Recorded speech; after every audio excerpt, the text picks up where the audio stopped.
Uma das mudanças mais significativas provocadas pelo movimento da reforma se deu no campo da educação. Embora outros modelos de educação estivessem surgindo aos poucos na época, ainda predominava o ensino das 7 artes liberais, a tutela da Igreja sobre a educação, que se dava então majoritariamente em mosteiros, e a restrição do acesso ao ensino às famílias que tivessem condições de pagar. Com a reforma causando impactos nos mais diferentes campos, como a política, a religião, a sociedade em geral, era de se esperar que o ensino, as práticas educativas e mesmo a visão de educação sofressem um novo olhar por parte dos reformadores. Mas, de uma maneira mais específica, quais foram as contribuições que o movimento da reforma trouxe para o campo da educação? Essa é a pergunta com a qual nós nos ocuparemos no episódio de hoje.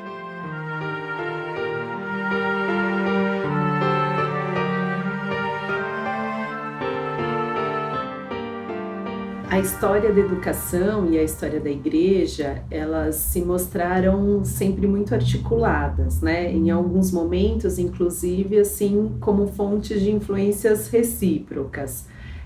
E na Idade Média, essa relação ela se tornou uma relação ainda mais intensa. O que acontece é que, como a religião permeava tudo, religião e espiritualidade permeavam todo o contexto,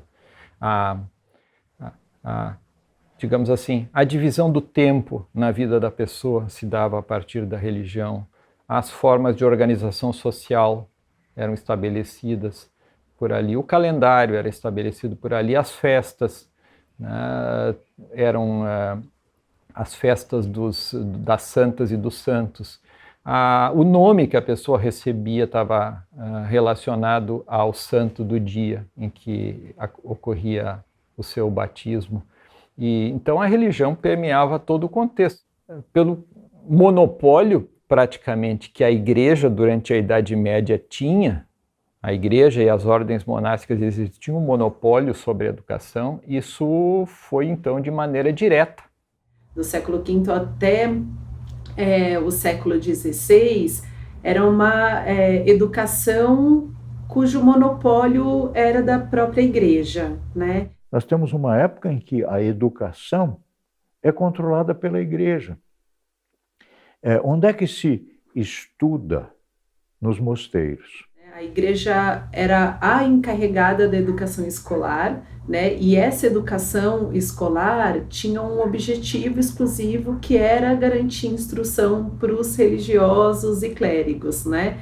Então, os bispos e abades eram quem procuravam ensinar, formar as crianças que tinham aspiração à vida religiosa. Então, as pessoas mais letradas entre homens e mulheres são pessoas que estão nos mosteiros. Uma exceção deve ser feita, porque nos dias de Lutero tem uma ordem religiosa que se dedica ao ensino da juventude. São os chamados irmãos da vida comum. Basicamente, as escolas eram nos espaços dos mosteiros, né? Eram os monges os responsáveis pela educação da juventude na época medieval. Então, na Idade Média, o estudo, na verdade, era bastante enfatizado, mas o estudo, a educação, ela estava atrelada à vida de convento, à vida monástica. Era tipo internato. O Lutero, por exemplo, quando chega na idade de escolar, ele sai da sua cidadezinha natal, Eisleben, e vai para Mansfeld, onde ele estuda com os irmãos da vida comum. Lutero foi aluno dos irmãos da vida comum, assim como Erasmo de Rotterdam, Carlos V e tantas outras pessoas. Nós temos aqui os pais da alfabetização e da universalização do ensino nos últimos 500 anos. Então, é um período onde a criança está fora de casa, digamos assim. As meninas também tinham formação em mosteiros femininos. As escolas, né, mantidas pela própria igreja, tinha um público muito específico e limitado, né? Então a gente sabe que na Alta Idade Média, assim, o povo simples, né, e mesmo o baixo clero e alguns nobres também era uma população praticamente analfabeta, né, sem acesso à escola. A escola ela era para quem podia, de fato, pagar por ela, né? Ou pelo menos manter seus filhos lá dentro junto aos monges, para que eles pudessem estudar. O estudo, a época de Lutero, ele fundamentalmente era um estudo, especialmente aquele estudo inicial da universidade. Existia talvez a gente poderia chamar de um curso propedêutico preparatório para o curso universitário, o estudo das 7 artes liberais, o Trivium e o Quadrivium, né? O ensino das 7 artes liberais era um modelo de ensino oriundo da antiguidade clássica. O Trivium e o Quadrivium são bastante difundidos até o final da Idade Média. O Trivium era o ensino voltado ao desenvolvimento das formas de pensar e era constituído de lógica, gramática e retórica. O Quadrivium, por sua vez, era voltado ao ensino de saberes básicos voltados ao cotidiano da vida, como a aritmética, a geometria, a música e a astronomia. O conjunto desses saberes forneceria o instrumentário necessário para a vida.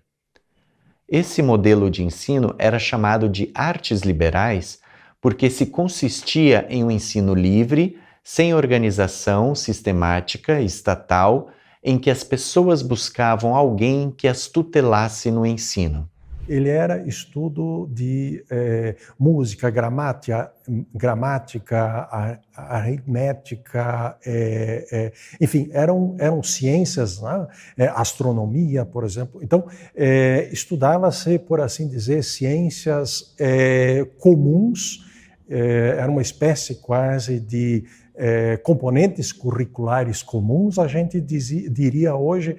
Uma parte é mais voltada para aquilo que talvez nós hoje chamaríamos de ciências humanas, a outra parte é mais para ciências exatas, né?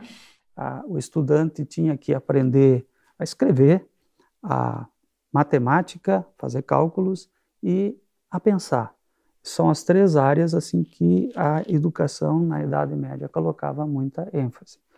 Pensar corretamente, falar corretamente e fazer cálculos corretamente. Então, essa herança da escola medieval, em alguma medida, ainda se preserva em nossos dias também, sobretudo no que diz respeito ao português e à matemática, a filosofia nem tanto. E, na sequência, o estudante ingressava, então, propriamente num curso específico, seja, sobretudo, teologia, medicina ou direito. Basicamente, esse era o estudo à época de Lutero. É uma época de riqueza muito grande, essa época da Reforma do século XVI.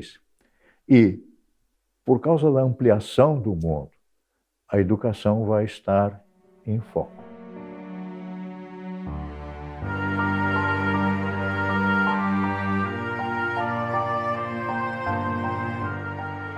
Inicialmente, a cultura escrita, né, ela é um monopólio da igreja. Tá? Quer dizer, ela se dá em monastérios ou em escolas episcopais. Então, geralmente, quando a gente fala de estudo na Idade Média, de educação, a gente associa isso à própria vida monástica, à vida da igreja, no sentido mais amplo. À medida em que as cidades vão crescendo, isso já antes de Lutero, tá?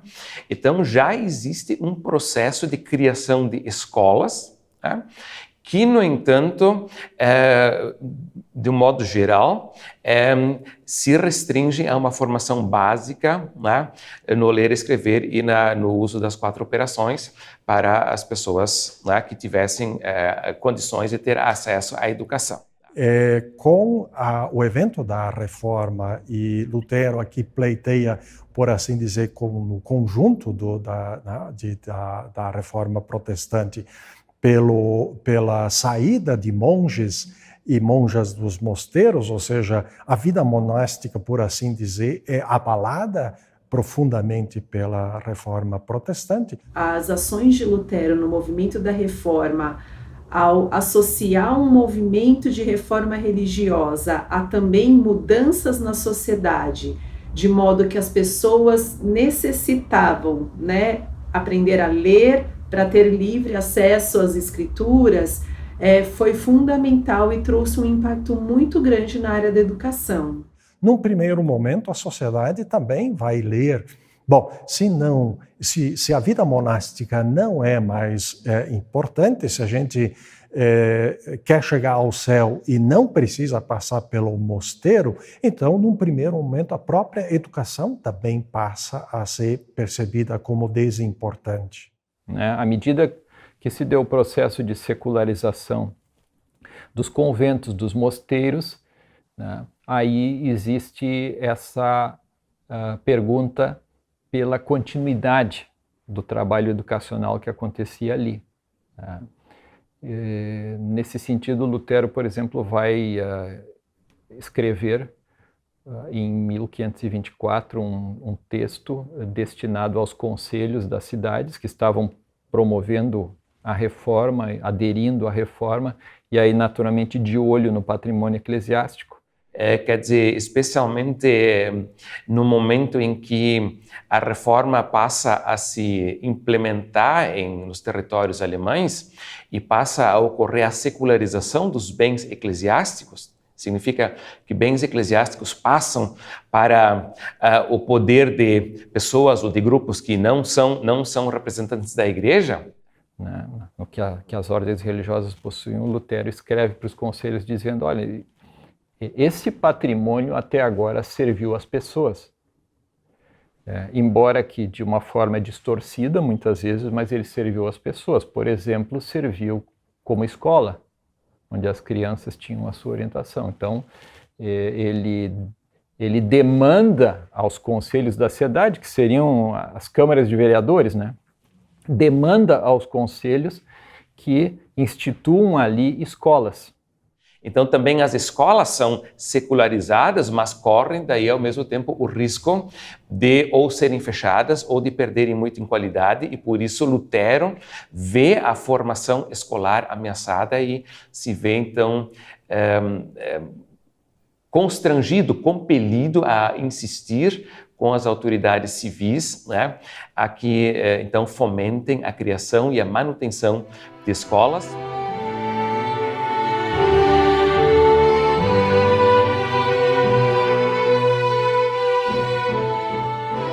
Então, Lutero ele não faz apenas um apelo, né, para as autoridades para que construam e mantenham escolas, ou para os pais para que enviem os filhos à escola, e se contenta com essa adesão ou não, né, do seu apelo.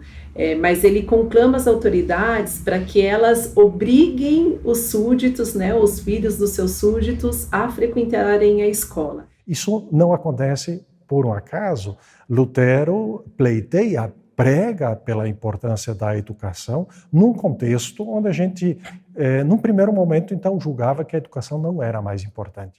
Então, Lutero vai trazer essa perspectiva e fazer essa defesa, né, de que por meio da educação, e aí baseado também, né, na doutrina dos dois reinos que ele desenvolve, ele vai convocar os cristãos a participarem ativamente do mundo, né, e contribuírem para que esse mundo se tornasse mais cristão. Ele insiste que a educação ela é fundamental para, esse é um conceito interessante de Lutero que aparece ao longo de suas obras, a educação é fundamental para o melhoramento da sociedade, ou seja, para o melhoramento das relações sociais, para o governo de uma cidade, para o governo de um país. E a educação tem um papel fundamental para essa atuação, né? Então ele vai falar nos textos dele, quando ele conclama as famílias para enviarem os filhos à escola, ou mesmo as autoridades, né, nessa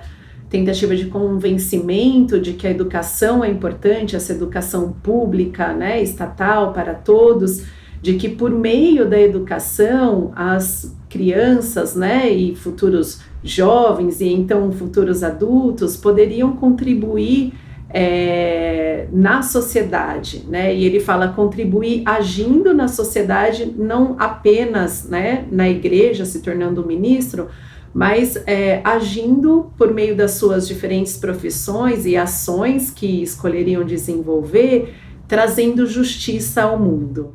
Por isso Lutero insiste, nós precisamos ter bons juristas, nós precisamos ter bons professores e professoras, nós precisamos ter bons administradores, nós precisamos ter bons médicos. Então Lutero insiste no tema da educação exatamente porque a educação ela está a serviço desse melhoramento das relações humanas. Né? Então isso é muito forte em Lutero, assim, o quanto essa educação ela tinha uma utilidade que era de formar o que hoje a gente diria, né, de formar um cidadão para ter uma ação consciente na sociedade, né, atuar com justiça, buscando a justiça na sociedade, o que para Lutero significava tornar o mundo mais cristão. Então o movimento da Reforma entende a sociedade como uma sociedade de alfabetizados.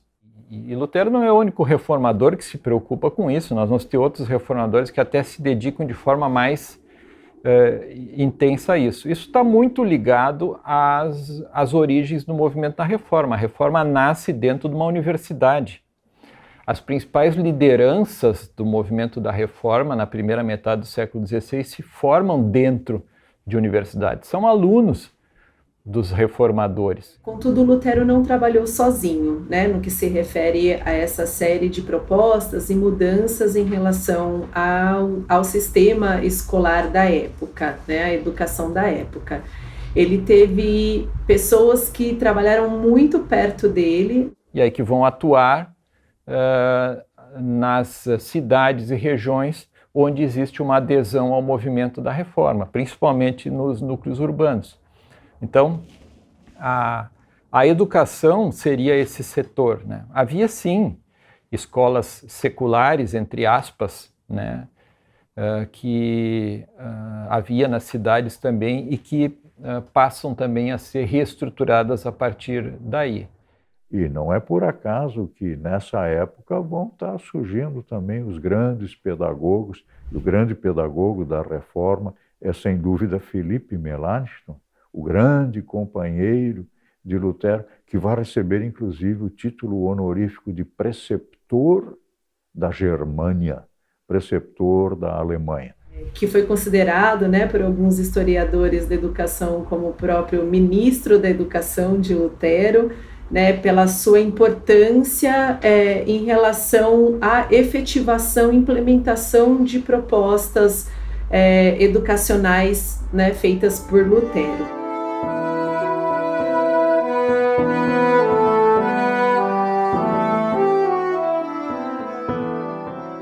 Tem 3 textos que são textos que ele escreve especificamente com sugestões sobre a educação escolar e sobre a mudança da educação da população.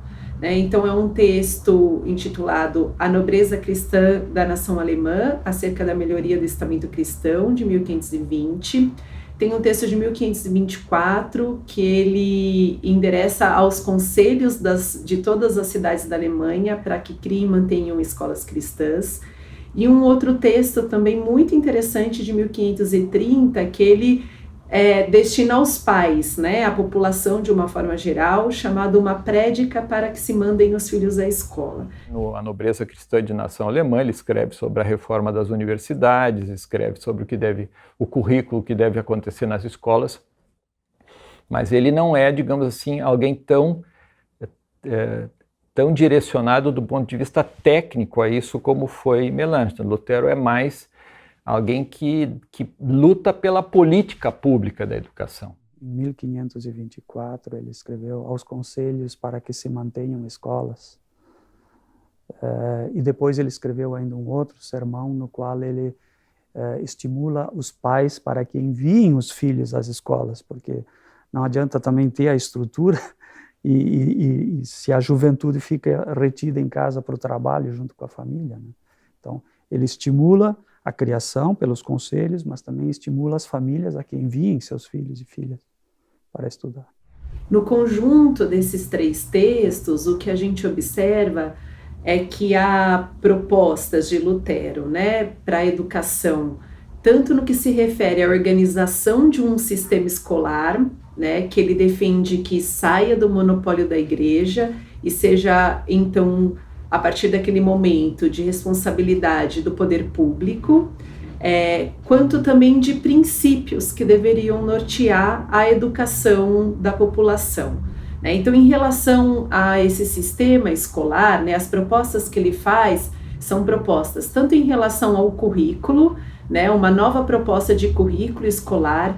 Aí tem sim toda uma discussão, né, da influência do Renascimento, dos autores humanistas, né, em relação a Lutero e aos demais reformadores que atuaram também junto com Lutero, no que se refere às mudanças na área da educação.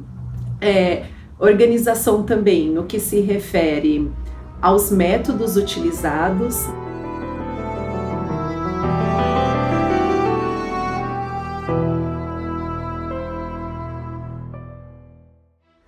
Agora, algo muito interessante quando a gente analisa esses princípios defendidos por Lutero, né, para a educação, naquele contexto do movimento da Reforma Protestante, é que não se lê nos textos de Lutero e não se ouvia falar no conceito de direito à educação.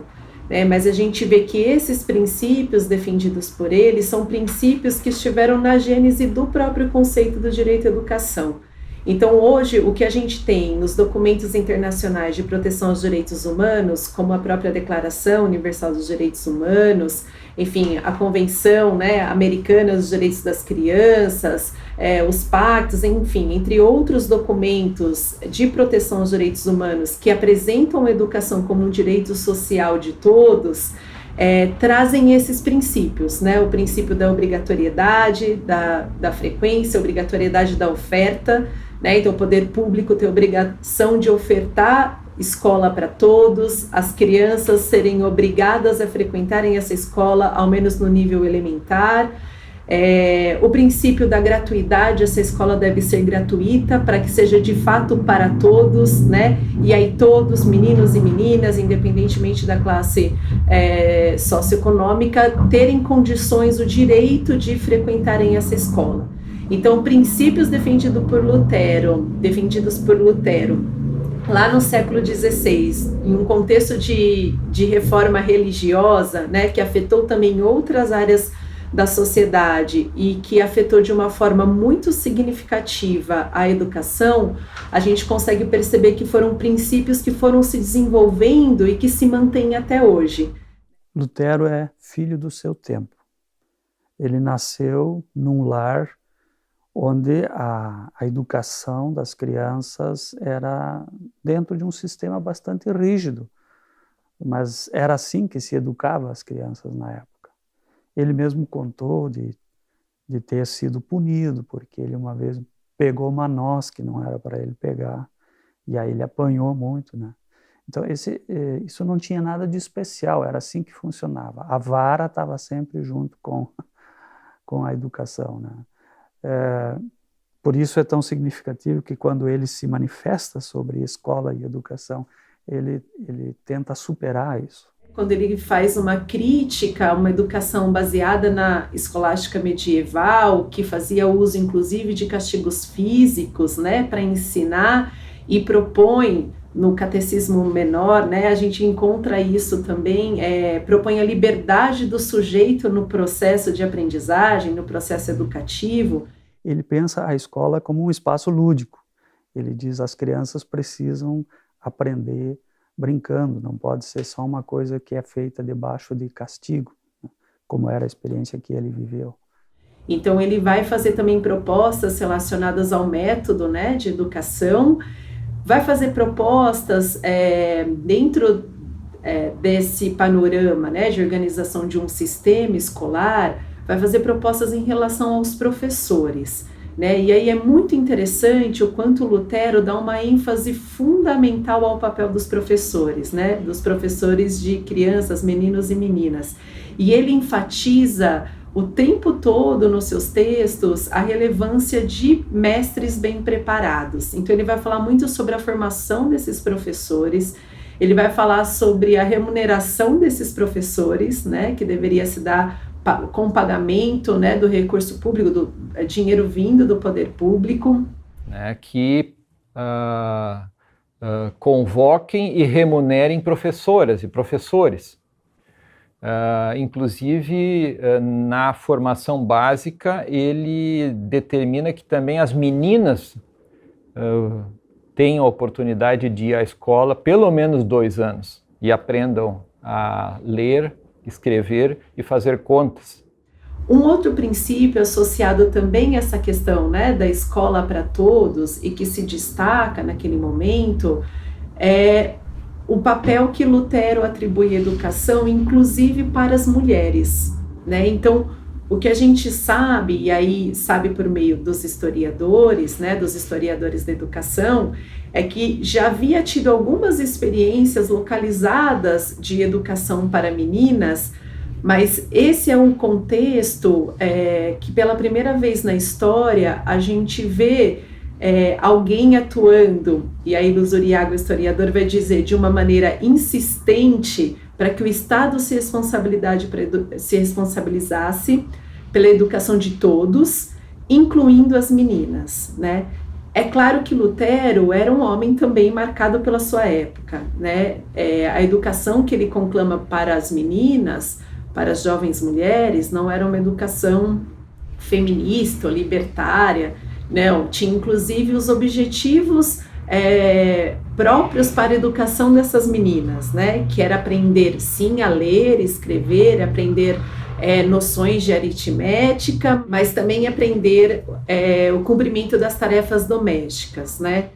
Por isso Lutero vai exigir a universalização do ensino para meninos e para meninas, e ele cria a função, a profissão da professora, porque como meninos e meninas vão estudar em grupos, em salas diferentes, é necessário que haja meninas professoras ensinando para meninas. Não sei se a gente pode falar agora de uma alfabetização geral para toda a população, mas eu diria que num horizonte distante isso está presente para Lutero, a alfabetização de meninos e também de meninas. Então, assim, em termos pedagógicos, isso é um aspecto importante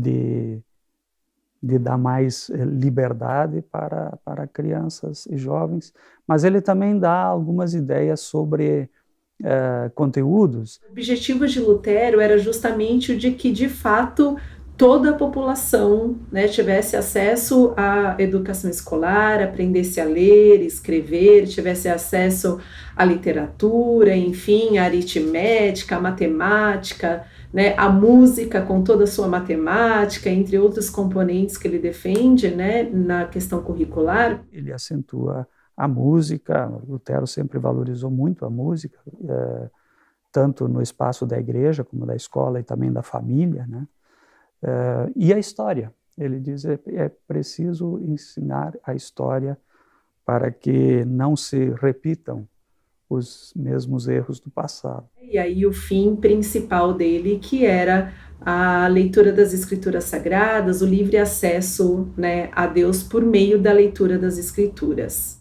Ele vai dizer que é básico estudar as línguas bíblicas.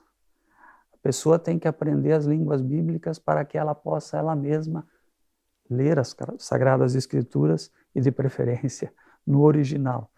Isso não vai funcionar muito bem, né? A gente sabe que não, tanto que depois ele mesmo tem que traduzir o texto para a língua do povo. Mas a ideia dele é essa, de que as pessoas tenham noções para poder elas mesmas interpretar os textos. A sociedade precisa ser uma sociedade letrada.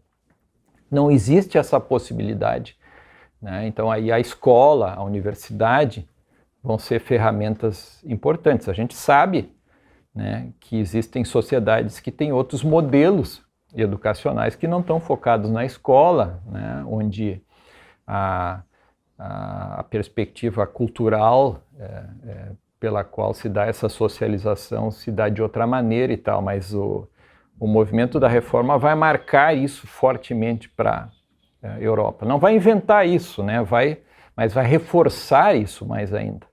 Então, um primeiro princípio importantíssimo para Lutero era uma educação popular, né, uma educação que fosse de fato para todos. E aí ele vai falar sobre uma escola que deveria ser tanto para os filhos dos patrões como para os filhos de gente pobre, né? Então ele escrevia no texto dele que todas essas pessoas, todas essas crianças deveriam frequentar a escola, independentemente da classe social, da posição que a família ocupasse naquela sociedade. Um outro princípio era o princípio da educação gratuita, né? Então, se pública e gratuita, né? Esses dois princípios interligados. Então, se o Estado deveria ser o responsável por construir e manter a escola, ele deveria também financiar essa escola, pagar os professores, né? Manter essa escola de modo que essa educação ofertada fosse uma educação gratuita, né? Gratuita e pública, estatal para todos.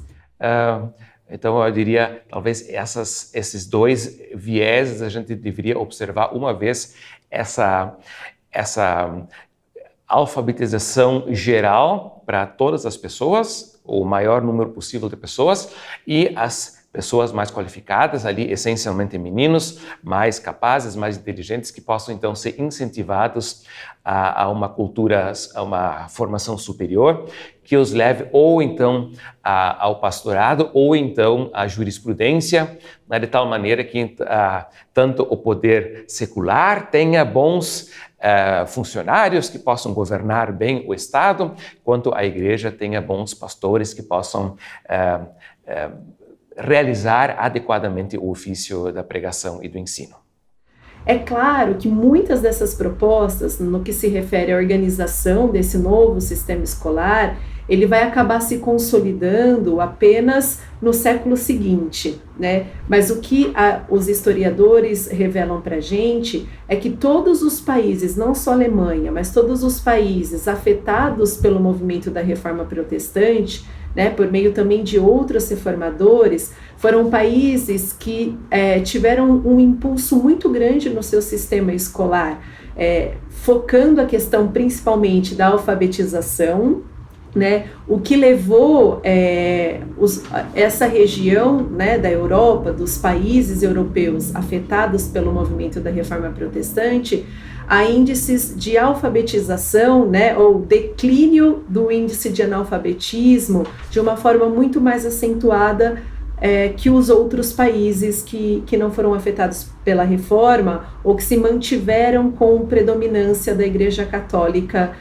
tanto no século XVI quanto nos séculos seguintes também.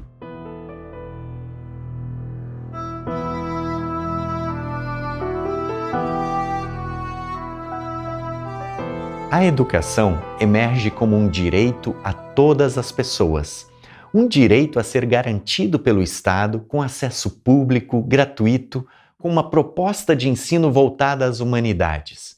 Pensando justamente nas humanidades, no próximo vídeo conheceremos o contexto, as características e as contribuições da Reforma Protestante, em especial a Reforma Luterana, para a arte e a música. Até lá!